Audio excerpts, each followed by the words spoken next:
André Berkoff. Ça balance pas mal. Berkoff dans tous ses états, ça balance pas mal sur Sud Radio. C'est quoi une manifestation? Donald Trump! Donald Trump! C'est nouveau ce type de réaction? Ton poisson! Soyez pas prêts! Une manifestation, c'est des personnes qui défilent dans la rue pour exprimer leurs convictions ou leur mécontentement. Les manifestants clament des slogans. Heil Vladimir Poutine! Heil Vladimir Poutine! Qu'est-ce Voilà, Vladimir Poutine, c'était les Femen. Et hier, évidemment, une très grande, quatre manifestations en France. Vous voyez, on sent que c'est une France très unie, très pacifiée, etc. 4 manifestations, ce qui n'est pas rien. Je rappelle, manifestation de la France Insoumise avec Europe Écologie Les Verts, c'était pour la Palestine et c'est devenu évidemment pour ce qui se passait vis-à-vis du Rassemblement National et de Marine Le Pen. Privé ou pas d'élection présidentielle, ça on le verra. C'est pas. Et puis il y avait la manifestation du Rassemblement National, effectivement, en solidarité pour Marine Le Pen et contre un certain jugement. Il y avait effectivement Gabriel Attal et Renaissance qui étaient aussi sur le terrain pour manifester contre les extrémistes, qu'ils soient de droite lepéniste ou de gauche LFI. Et enfin, il y avait, on en a moins parlé quand même, les manifestations contre les zones à faible émission, les motards, notamment les motards en colère. Alors Jean-Paul Garot, bonjour. Bonjour. Jean-Paul Garot, vous êtes député européen, vous êtes...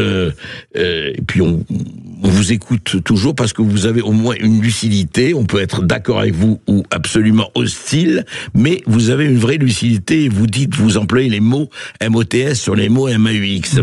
Alors, ces manifestations, et puis reliées à ce qui se passe évidemment en Europe et ailleurs, ce dont on parlait avec Ludovic Malot, mais ces manifestations qui, avouons-le, soyons clairs, n'a pas rassemblé beaucoup de monde, y compris parce que le RN, par exemple, dit oui, nous avons 11 à 13 millions d'électeurs, il y avait 8000 personnes ou 10 000 personnes, c'est bien, mais c'est pas hallucinant. L'LFI, 5000 personnes, rassemblement. C'est-à-dire, ce qui est intéressant dans cette histoire, c'est qu'on fait des manifestations et qu'on a l'impression que dès qu'il fait beau, qu'il y a du soleil, eh ben la France, ils sont partis taquiner le goujon ou prendre un petit verre de rosé. Il faut relativiser un petit peu parce que, si vous voulez, cette manifestation, on l'avait organisée en 5 jours. Ouais. Elle était donc organisée très bien, d'ailleurs, au passage. On a quand même 25 000 nouvelles adhésions en l'espace de quelques jours aussi. Ouais. On a 500 000 pétitionnaires qui ont signé la pétition au soutien de Marine Le Pen. Donc, si vous voulez, non, moi je crois qu'il y a un vrai fond, un mouvement de fond par rapport à ce qui s'est passé. Voilà.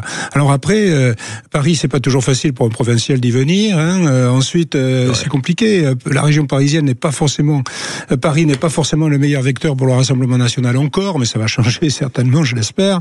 Donc on est quand même dans une situation où il y a quand même eu une forte mobilisation, et je crois honnêtement qu'il y a une certaine indignation qui dépasse d'ailleurs nos frontières.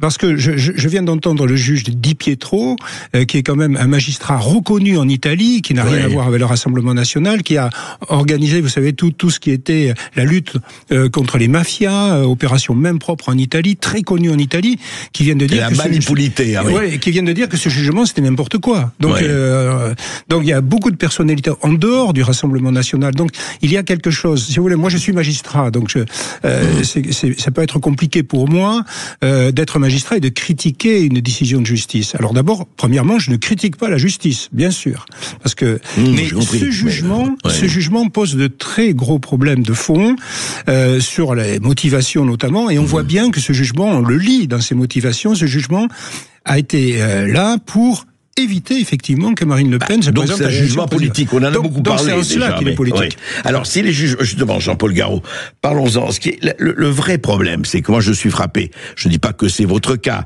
mais on proteste quand il s'agit de Marine Le Pen. Les autres disent très bien, c'est la justice, il faut que la justice se fasse. Ce n'est pas en politique, ça doit passer, c'est la justice.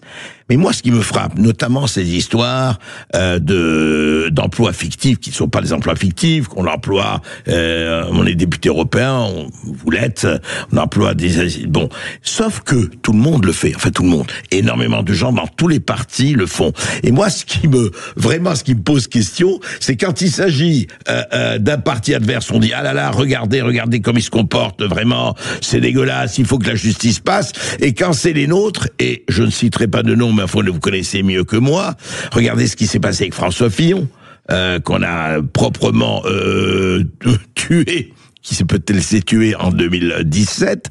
Regardez ce qui se passe avec un certain nombre de gens, que ce soit le MoDem, que ce soit même, on parle de Jean-Luc Mélenchon, quand il était député européen. Enfin, tout ça me paraît extraordinaire. On ne peut pas dire, mais écoutez, la justice est valable pour tout le monde à égalité. On ne peut pas revenir à cette banalité de base, j'allais dire. Oui, alors je ne veux pas rentrer dans les détails techniques, mais il y a une évolution jurisprudentielle depuis un arrêt de la Cour de cassation qui permet maintenant à la Cour de cassation d'aller et à la justice française d'aller finalement juger des relations qu'il peut y avoir entre un député et son collaborateur. Si vous voulez, avant, la séparation des pouvoirs empêchait cela. Donc, et on applique un certain nombre de règlements du Parlement européen qui ne sont plus les mêmes aujourd'hui que ceux qu'ils étaient à l'époque des faits reprochés à Marine Le Pen. C'est-à-dire que les faits reprochés à Marine Le Pen, c'est entre 2004, il y a plus de 20 ans, et 2015. Depuis, il y a eu toute une série de règlements nouveaux qui imputent maintenant des fautes à Marine Le Pen, alors que les faits reprochés remontent à plus de 20 ans. Il y a quand même de gros problèmes. Et il est vrai que cet empiètement de plus en plus du judiciaire sur le politique pose des questions. Là, il faut bien que les gens comprennent qu'il ne s'agit en aucune façon de gens qui sont mis de l'argent dans les poches. Si vous voulez, que ça soit d'ailleurs nous, le MoDem, ou d'autres. Oui, donc si vous voulez, absolument. Tout le monde va passer, excusez-moi du terme, au tourniquet. Tout le monde va y passer.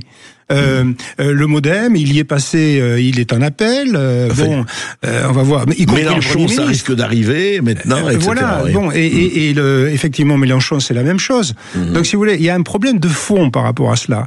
Il y a un problème de séparation des pouvoirs. Je veux dire, alors bien sûr, il ne s'agit pas de couvrir des choses illégales, mais il y a une question vraie de séparation des pouvoirs. Mais tout à fait, et vous avez tout à fait raison de le souligner. Mais qu'est-ce qui fait que le judiciaire, encore une fois, il ne s'agit pas de mettre tout le monde dans le même sac, et surtout pas que ce soit le magistrat ou autre, mais qu'est-ce qui fait que le judiciaire a empiété à ce point sur le politique? Parce que c'est quand même le politique qui a donné au judiciaire les armes pour... Vous avez donné la question et la réponse. C'est la faute aux politiques, naturellement. C'est la faute aux politiques. Et si vous voulez, il y a une pensée, je dirais, politique et des gouvernements, entre guillemets, dits de droite, qui ont fait exactement comme la gauche judiciaire. Donc il y a une évolution qui est en réalité la même dans ce domaine et dans d'autres domaines. Mais pourquoi, à votre avis, attendez, vous, le parlementaire que vous êtes, pourquoi le politique a donné des verges au judiciaire pour se faire fouetter? Parce que alors ça mériterait plus que quelques minutes, naturellement.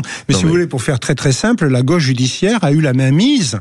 Bon, je dis pas que le syndicat de la magistrature, je pourrais vous en parler naturellement, mais ça a influé, ça a distillé une pensée politique, en quelque sorte, à l'intérieur de la justice, d'ailleurs, à travers des lois, si vous voulez, à travers des lois qui sont allées dans ce sens-là, à travers des formations qui sont faites à l'École nationale de la magistrature, à travers tout un environnement qui fait qu'on n'a jamais, la droite, entre guillemets, n'est jamais allé à culpabiliser, n'est jamais, et ce qu'on voit là, on le voit à l'université, on le voit au niveau médiatique, on le voit dans plein d'autres domaines.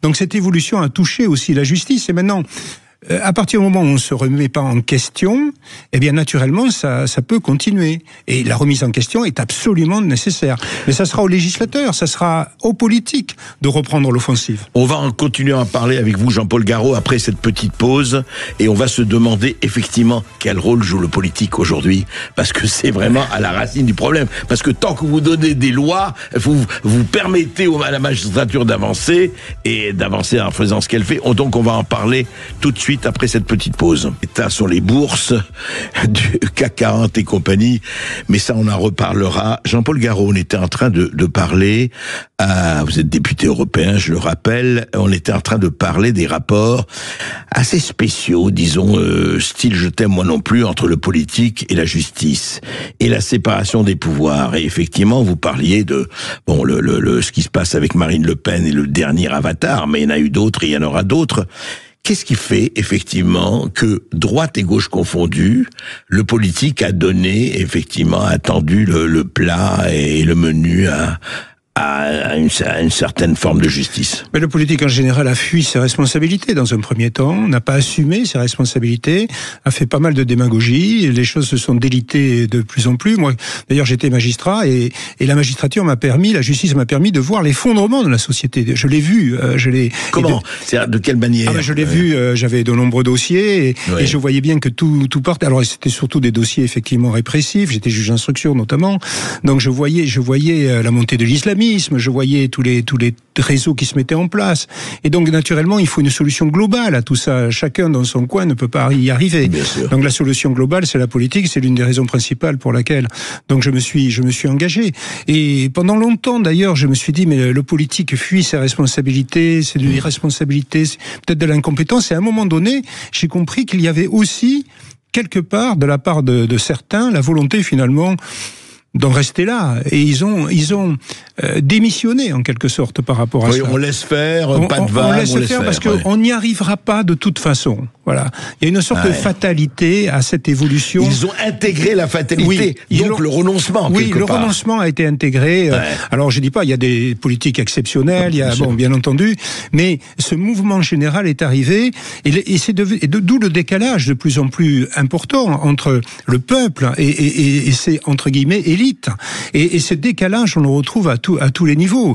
Et maintenant, il y a une politique quasiment assumée, moi je vois bien au niveau du Parlement européen, de passer à un autre monde, en réalité. Lequel ? Le mondialisme effréné, et qui pourtant en échec total. Il y a quelque temps, Mario Draghi, qui n'est pas proche du Rassemblement national, a dressé un constat, un bilan calamiteux de l'Union européenne, et la solution, c'est de faire encore plus d'Europe, telle qu'elle est. C'est-à-dire sans frontières, démembrement des États-nations, etc. Complètement. Donc tout ceci, si vous voulez, il y a une accélération d'autant plus rapide qu'ils sentent qu'ils sont menacés. Donc, si vous voulez, actuellement, le système... C'est la fuite en avant ? C'est la fuite en avant parce qu'ils veulent se protéger par tous les moyens et ils veulent surtout mettre en place ce qu'ils ont prévu. La fin, par exemple, du droit de veto, par exemple, la mise en place du super-État qui va régenter, en réalité, tous les États-nations. Madame von der Leyen, il va à fond par rapport à cela. Donc, il va faire passer le pacte migratoire, le pacte vert, tout ce qu'en fait, les gens ne veulent pas. Donc toute une politique que les gens ne veulent pas. C'est vraiment ça. Et le passé, ils ont une majorité encore là. Donc nous évidemment on se bat pour s'y opposer. Donc si vous voulez, c'est la fin un peu en quelque sorte de ce cycle maastrichtien qui commence en 92, très décrié à l'époque par mon ami Philippe de Villiers, par Philippe Seguin, et ils avaient totalement raison. On avait totalement raison. Et là, ce cycle est en train de se terminer. Et là, ils se cramponnent. Ils veulent faire passer tout ce que les gens ne veulent pas. Et cette mondialisation, soi-disant rose, on le sait bien, personne, maintenant tout le monde a compris que c'était fini, et la réponse, c'est le patriotisme économique. Alors, Trump en donne une démonstration brutale, mais nous, on a toujours dit que Trump, c'était très bien parce que c'était un patriote, parce que voilà, sauf qu'on savait très bien qu'il allait faire une politique pour les Américains. Oui, bien sûr. Mais il a été élu pour ça. Bien sûr. Donc, c'est à nous aussi de nous protéger.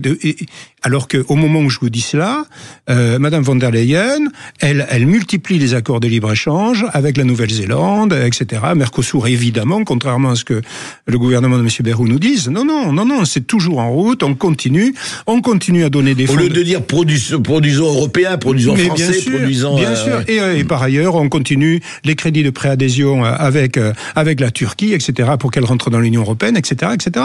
Donc, si vous voulez, et l'élargissement à tout craint de l'Union européenne, alors que, bien entendu, c'est évidemment l'inverse qu'il faut faire. Mais alors, Jean-Paul Garot, quand même, là, c'est tout député européen que je m'adresse, au-delà même des étiquettes. Mais est-ce que comment arrêter cette espèce de... Vous savez, j'ai l'impression que chez Ursula von der Leyen, si j'en crois ce que vous dites, c'est nous étions au bord du gouffre, mais depuis on a fait un grand pas en avant.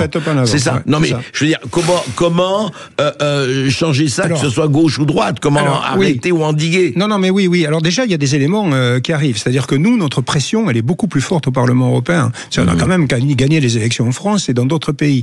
Donc, même si nous n'avons pas encore la majorité au Parlement européen, nous arrivons à faire passer. Par exemple, tout dernièrement, nous évitons une chose qui tombe de bon sens, le financement par la Commission européenne de promotion en faveur du port du voile. Au niveau européen. Oui, ça devait être financé par la. Mais bien sûr, ils en ont déjà financé plusieurs campagnes. Et vous l'avez ça s'est arrêté. Ça s'est tombé grâce à nous. Voilà. Par exemple, c'est le dernier exemple. Et le financement des ONG pour peser sur les parlementaires européens. Merci d'en parler parce que s'il y a des détournements de fonds, c'est bien là. Ouais. Là, la Commission européenne, et il y a des contrats qui ont été établis. La Commission européenne finance des ONG dans le cadre d'un programme dit LIFE, la vie, auprès d'ONG donc à but environnemental. Très favorable bien sûr au pacte vert, à tout ce qu'on déteste en réalité, donc comme contrainte que ça va nous amener, et des coûts considérables, et tout ceci pour influencer des députés européens. Moi j'ai saisi le parquet européen, et là curieusement le parquet européen, l'OLAF, si rapide dans notre dossier, eh bien là, ne fait rien. Hors des détournements de fonds, il peut y en avoir. En tout cas, il faut une enquête. On se rappelle de quelques valises bourrées de billets dans certains salons de Bruxelles et appartements de Bruxelles. Qatargate. Et là, c'est des détournements de fonds qui sont récents, de réels crapuleux. Rien à voir avec ce qu'on nous reproche, bien entendu. Jean-Paul Garot continuera en tout cas à en parler avec vous, parce que c'est vraiment, on sent un moment charnière de bouleversement, non pas seulement européen, mais mondial. Donc on va suivre ça. Merci. Merci à vous. Merci.